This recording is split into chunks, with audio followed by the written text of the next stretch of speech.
English की special class में आपका स्वागत है। हेलो दोस्तों, आज हम बात करेंगे 12th क्लास में एक चैप्टर है आपके कंडीशनल सेंटेंस। यहाँ से 2 नंबर के क्वेश्चन आते हैं 12th बोर्ड के अंदर। तो कंडीशनल सेंटेंस क्या होते हैं? तो कंडीशनल सेंटेंस में 2 उपवाक्य होते हैं। पहला उपवाक्य है जिसमें आपको शर्त दी जाती है और ये वाक्य आपके इफ या इफ ओनली से शुरू होता है।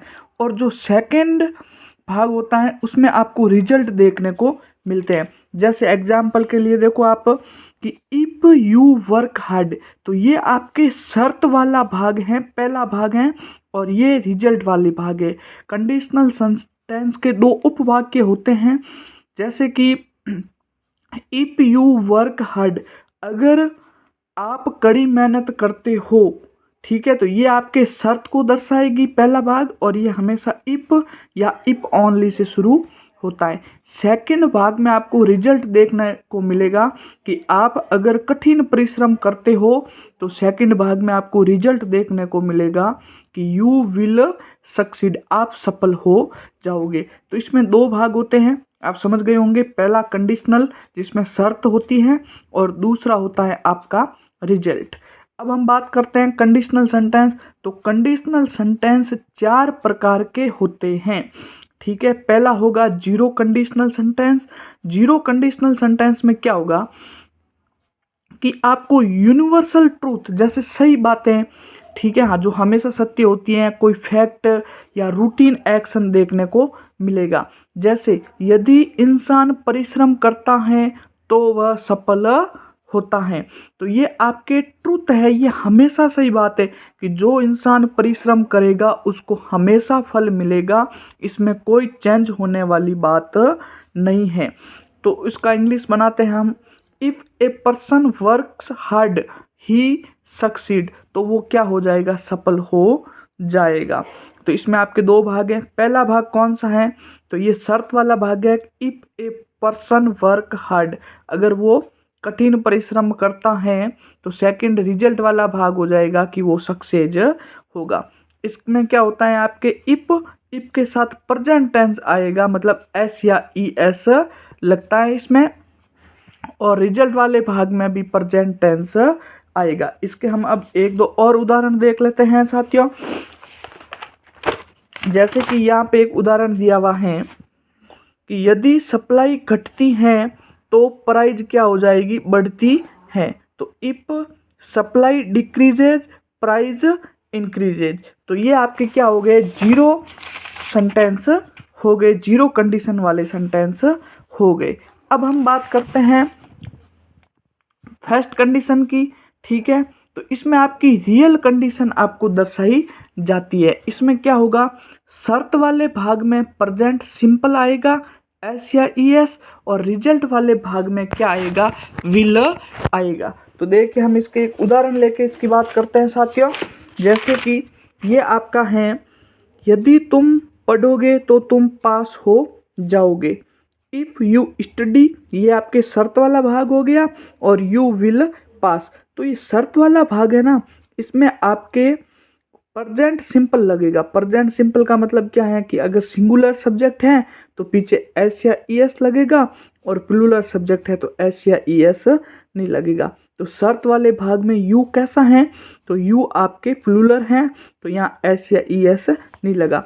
और जो रिजल्ट वाला भाग है इसमें आपके क्या लगेगा, विल लगेगा। एक और उदाहरण देखिए, इफ सी कॉल्स मी, अब सी क्या हो गया आपका, सिंगुलर हो गया, तो इसके साथ क्या आ गया, एस या ई एस आ गया। और ये सेकंड भाग है, इसमें आपका क्या आ गया, विल आएगा। एक और उदाहरण लेते हैं, इफ़ यू स्टडी वेल, अगर तुम अच्छी पढ़ाई करते हो तो यू कैन सक्सीड, तुम सक्सीड सफल हो जाओगे। तो ये होता है आपके रियल कंडीशन वाला भाग। इसमें आपके शर्त में तो क्या आता है, प्रेजेंट सिंपल आता है, और रिजल्ट के अंदर क्या आता है, विल आता है। अब हम बात करेंगे सेकंड कंडीशन की, जिसमें अनरियल होता है, जैसे कल्पना की जाती है। इसमें अब शर्त वाले भाग में तो आपके हेल्पिंग वर्ब क्या होगी, या तो वर आएगा, और या वर्ब की क्या आएगी, सेकंड फॉर्म आएगी। और रिजल्ट वाले भाग में वुड के साथ वर्ब की क्या आएगी, फर्स्ट फॉर्म आएगी। इसके भी कुछ उदाहरण देख लेते हैं दोस्तों। जैसे कि यहाँ पे दिया हुआ है कि यदि मैं चिड़िया होता तो उड़ता। अब इसमें दो भाग दिए हुए, शर्त क्या दे हुई है, अनरियल घटना है ये, ठीक है। तो अनरियल है, यदि मैं चिड़िया होता तो मैं उड़ता। तो इफ आई वर, देखो इसमें शर्त वाली कंडीशन में क्या आएगा, शर्त वाली कंडीशन में या तो वर आएगा या वर्ब की क्या आएगी, सेकंड फॉर्म आएगी। और जो रिजल्ट वाला भाग है उसमें आपके वुड और वुड के साथ वर्ब की कौन सी फॉर्म आएगी, फर्स्ट फॉर्म आएगी। तो अब देखो, if I were A bird, यदि मैं एक चिड़िया होता, कल्पना की जा रही है, तो आई वुड फ्लाई, ठीक है। अभी सवाल भी कैसे आएंगे मैं ये भी बताऊंगा, आप लास्ट तक जुड़े रहना वीडियो में। यदि मेरे पास पंख होते तो मैं उड़ता। इफ आई हैड विंग्स, या तो इसमें शर्त वाले भाग में या तो हैड आएगा, ठीक है, वर्ब की सेकंड फॉर्म है ये हैड, और या क्या आएगा, वर आएगा। और ये आपके रिजल्ट वाला भाग है, सेकंड भाग कोमा के बाद वाला, तो इसमें आपके क्या आ जाएगा, वुड, और ये वर्ब की क्या हो गई, फर्स्ट फॉर्म होगी। अब हम चौथे भाग की बात करते हैं। तो चौथे भाग में शर्त वाले भाग में कौन सा टेंस आएगा, पास्ट परफेक्ट आएगा। पास्ट परफेक्ट का मतलब क्या होता है, हेड, और हेड के साथ वर्ब की थर्ड फॉर्म यूज की जाती है। और रिजल्ट वाले भाग में वुड, हैव, और साथ में वर्ब की कौन सी फॉर्म आ जाएगी, थर्ड फॉर्म आएगी। एग्जाम्पल की बात करें, यदि मैं 5 मिनट पहले स्टेशन पर पहुंच जाता तो ट्रेन पकड़ लेता। अब ये शर्त वाला भाग है, इसमें क्या आ गया, हेड, हेड के साथ वर्ब की कौन सी फॉर्म आ गई, रीच्ड, ये कौन सी फॉर्म है, थर्ड फॉर्म है। तो if I had reached 5 minute earlier I would, ये रिजल्ट वाले भाग में आपके क्या आ गया, would have catch the train. तो ये इस प्रकार के आपके सेंटेंस होते हैं। जैसे एक और ले लो, इफ यू हैड इन्फॉर्म्ड, ये इन्फॉर्म्ड कैसा है आपके, ये इन्फॉर्म्ड थर्ड फॉर्म है, और यहाँ पे क्या आ गया, हेड, और यहाँ पे अब आपका क्या आ जाएगा, वुड हैव, और वर्ब की कौन सी फॉर्म आ जाएगी, थर्ड फॉर्म आ जाएगी। अब मैं आपको बताऊंगा यहाँ से कि क्वेश्चन किस तरह से आने वाले हैं।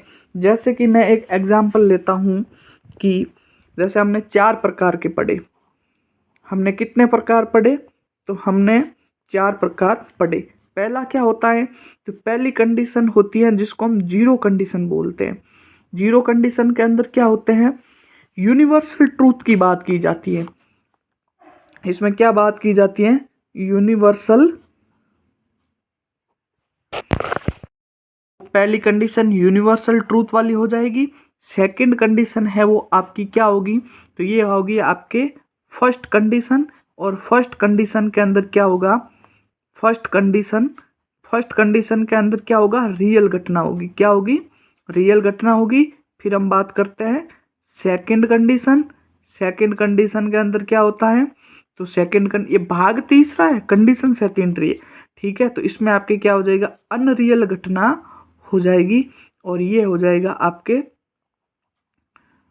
थर्ड कंडीशन के अंदर क्या होगा, आपके समय की, टाइम की बात की जाएगी। अब मैं आपको बताऊंगा कि इन सब से सवाल कैसे आता है। तो मैं सबसे पहले जीरो कंडीशन के कुछ एग्जाम्पल लेता हूं, और इसमें हम देखते हैं कि जैसे आपके जीरो कंडीशन में दे दिया कि, जैसे कि एक आपको उदाहरण यहाँ पे देखने को मिल जाएगा कि, जैसे दोस्तों मैंने एक जीरो कंडीशन का उदाहरण लिया है कि इफ़ यू, और यहाँ आपको खाली जगह दी जाएगी, और यहाँ आगे कोष्टक में आपको हीट लिख देगा, आइस, और फिर यहाँ लिख देगा इट मेल्ट्स। अब जीरो कंडीशन में हमने क्या पढ़ा था, तो जीरो कंडीशन के अंदर हमने पढ़ा था, ये देखिए कि दोनों भाग होंगे।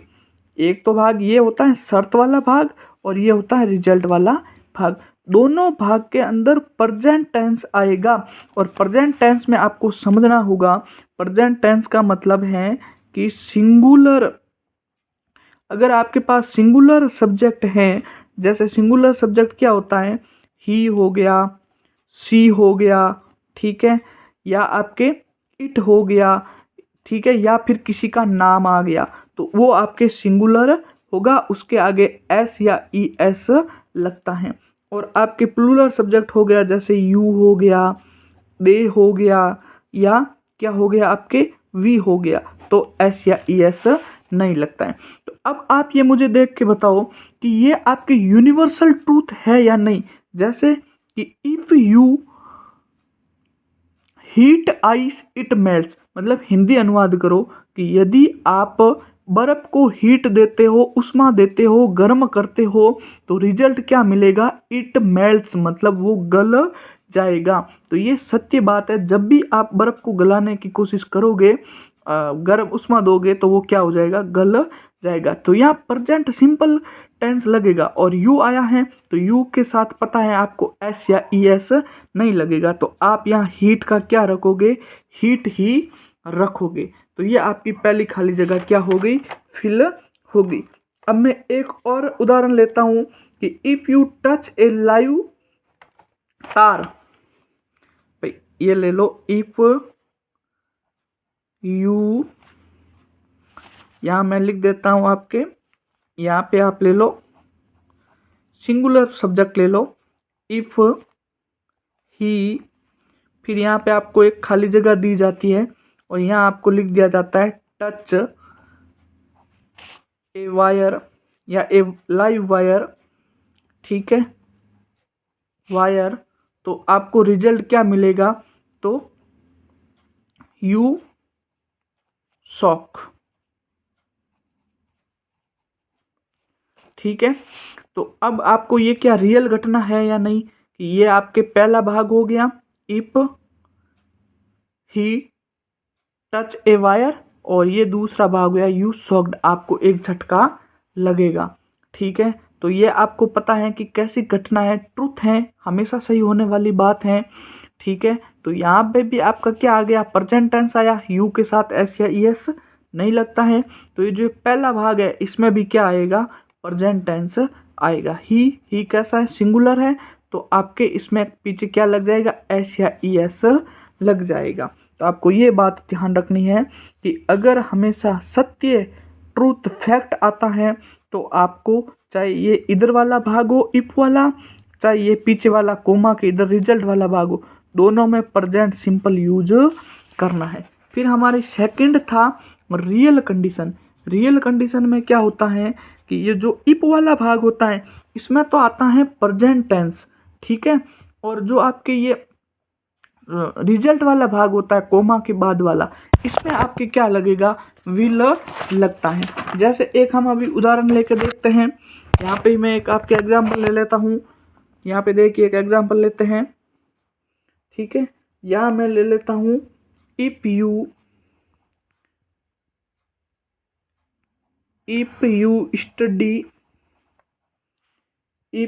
स्टडी वेल, फिर यहाँ मैं लिख देता हूँ आपके यू खाली जगह सक्सीड, ठीक है, एस डबल ई और डी, ये हमने यहाँ पे लिख दिया। अब आप देखो कि इफ़ यू स्टडी वेल, अगर आप अच्छे से पढ़ाई करते हो तो यू विल सक्सीड। तो ये जो पहला भाग है यह आपके क्या, प्रेजेंट सिंपल, प्रेजेंट सिंपल में ये प्लूरल सब्जेक्ट हैं, तो यहाँ स्टडी के पीछे एस या ई एस नहीं लगा, तो यहाँ प्रेजेंट सिंपल वाली कंडीशन आ गई। तो यहाँ पे क्या आएगा, आपके विल आएगा, यहाँ खाली जगह मिल जाएगी और यहाँ क्या आएगा, विल आएगा। जैसे मैं इसका एक और उदाहरण लेके आपको बताता हूँ कि if she calls me, if he लेता हूँ मैं, ही, यहाँ पे मैं खाली जगह छोड़ देता हूँ, यहाँ मैं लिखता हूँ कॉल, CALL, कॉल मी, ठीक है, और आगे मैं लिख देता हूँ I will meet her, I will meet, I will meet her, ठीक है। अब आपने देख लिया कि यहाँ पे क्या आ गया है, विल आ गया है, तो ये रही आपके सामने कंडीशन, ठीक है, कि अगर रिजल्ट वाले भाग में विल आता है तो शर्त वाले भाग में प्रेजेंट सिंपल लगता है। तो यहाँ आपको प्रेजेंट सिंपल लगाना है, क्योंकि रिजल्ट वाले भाग में क्या आ गया है, विल आ गया है। तो यहाँ पे आपका कॉल, और ये क्या है, सिंगुलर सब्जेक्ट है, तो पीछे एस या ई एस लगेगा, तो आपका क्या हो जाएगा, कॉल्स हो जाएगा। यहाँ तक आपको कोई डाउट नहीं होना चाहिए। फिर तीसरी कंडीशन बचती है आपके, जिसमें अनरियल घटना होती है, किसी कल्पना की बात की जाती है। तो इसका भी मैं एक आपको उदाहरण लेता हूँ कि कल्पना कैसे, कि जैसे आपको कह दिया कि मैं कोई चिड़िया होता, ठीक है, कि इफ, क्या ले लिया, इफ, फिर मैं यहाँ लिख देता हूँ आई, फिर यहाँ मैं लिख देता हूँ खाली जगह ए बर्ड, ठीक है, और फिर मैं रिजल्ट में लिखता हूँ आई वुड फ्लाई, ठीक है। तो ये आपकी तीसरी घटना से लिया हुआ है कि इसमें क्या होता है, अनरियल घटना होती है, कल्पना की जाती है। तो इसमें शर्त वाले भाग में क्या आएगा, वर्ब या वर्ब की सेकंड फॉर्म आएगी, और रिजल्ट वाले भाग में वुड और वुड के साथ में क्या आएगा, फर्स्ट फॉर्म आएगी। तो आपने ये देखा कि भाई यहाँ पे वुड और क्या आ गया है, ये रहा आपके वुड और वर्ब की क्या आ गई है, फर्स्ट फॉर्म आ गई है, वुड आ गया और क्या आ गई, वर्ब की फर्स्ट फॉर्म आ गई। तो अब यहाँ आपको क्या करना है, तो अब आपको यहाँ पे क्या लगाना है, वर भरना है, क्योंकि यहाँ पे क्या होगा, वर। और अगर यहाँ पे वर दिया जाता और यहाँ पे आपको खाली जगह दे सकता था, तो आपको समझना है कि इधर वर आते ही आपको याद रखना है कि रिजल्ट वाले भाग में क्या भरना है, वुड भरना है, और रिजल्ट वाले भाग में वुड देते तो इधर वर भर देते। ये आपकी हो गई तीसरी कंडीशन। और फिर लास्ट कंडीशन बचती है चौथी। उसके लिए आप हमारे वीडियो को लाइक कीजिए, शेयर कीजिए, उसकी बात करेंगे हम नेक्स्ट वीडियो में।